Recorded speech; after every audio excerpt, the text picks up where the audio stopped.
Welcome to homework. So we have a butane going to undergo a combustion reaction. We have with oxygen to produce water and also CO2.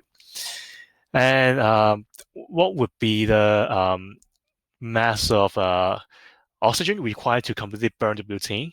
And then for B, what will be the number of moles of water formed when all the butane burns? And also how many number of moles of total gas being formed when all the butane is being burned? Okay, so first of all, we have to write a balanced chemical reaction. So we know that the butane is going to react with oxygen to form water and CO2. So we're going to balance it. So first of all, we balance carbon. So I have four carbon, so I'll just put four carbon in front of CO2. And then we have 10 oxygen. So I will put a 5 in front of water to have 10 oxygen.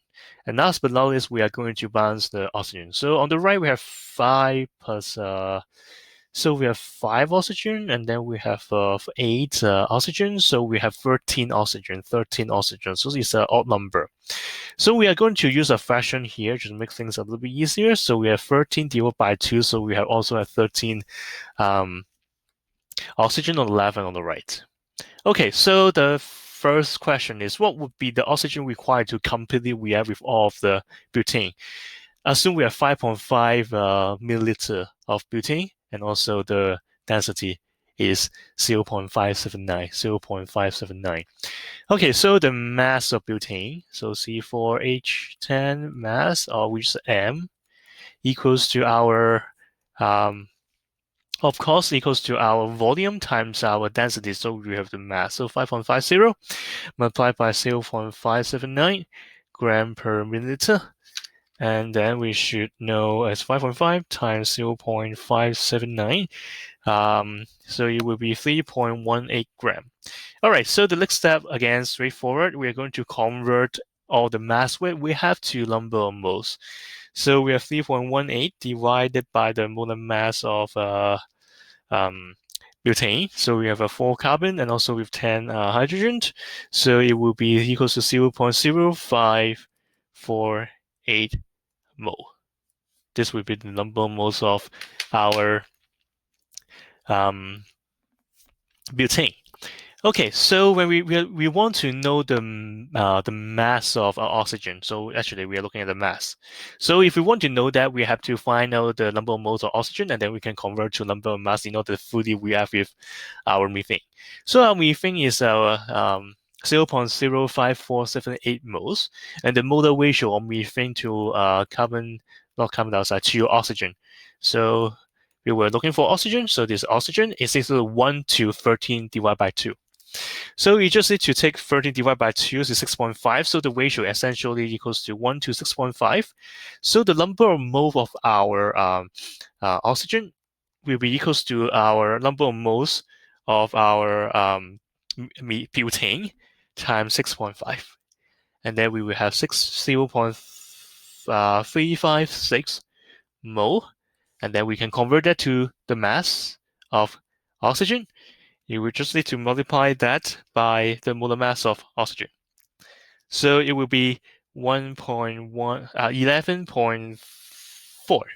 11.4 gram. All right, so we solved part A. Part B, what would be the number of moles of water being formed when all the butane burns? Again, we go back to our chemical reaction. We find that the molar ratio between our methane and the water is 1 to 5, 1 to 5. So I just dropped that the ratio is 1 to 5 for butane. Actually, I mean butane. C4H10 to water is 1 to 5. So the number of moles of water will be equals to our 5 times the number of moles, 0.0548 moles of butane. And then we should have 0.274 moles of water. And this will be the answer for part B. Okay, and last but not least, for part C, we want to find the total number of moles of gas from which the butane burns completely.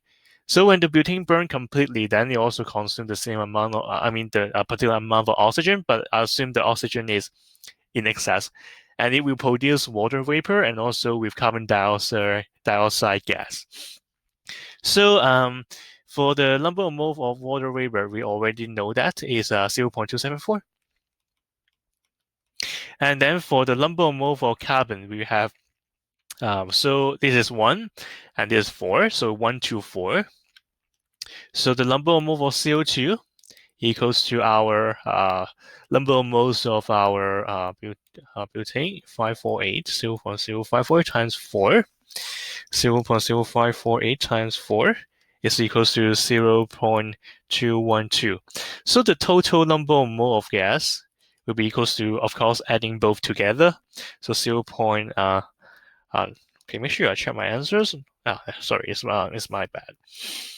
Should be 0.220. So yeah, we just add both together, CO2 and water, and then we should be able to find 0.494 moles.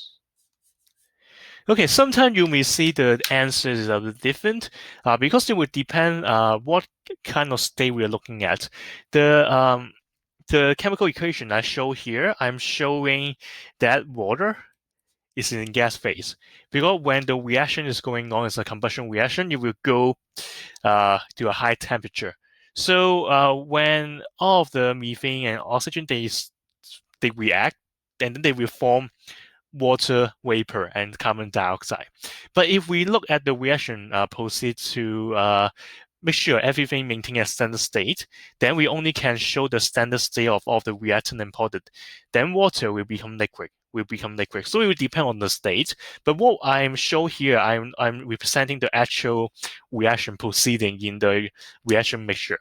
So that's why water should be a gas before it the temperature drop and then it become liquid again. So that's why from here I would assume water is a gas, and then I would just add the water and CO2 together. But if you are told that to keep everything at standard state, then water will be a liquid, so you don't have to consider water. Then the gas remain will be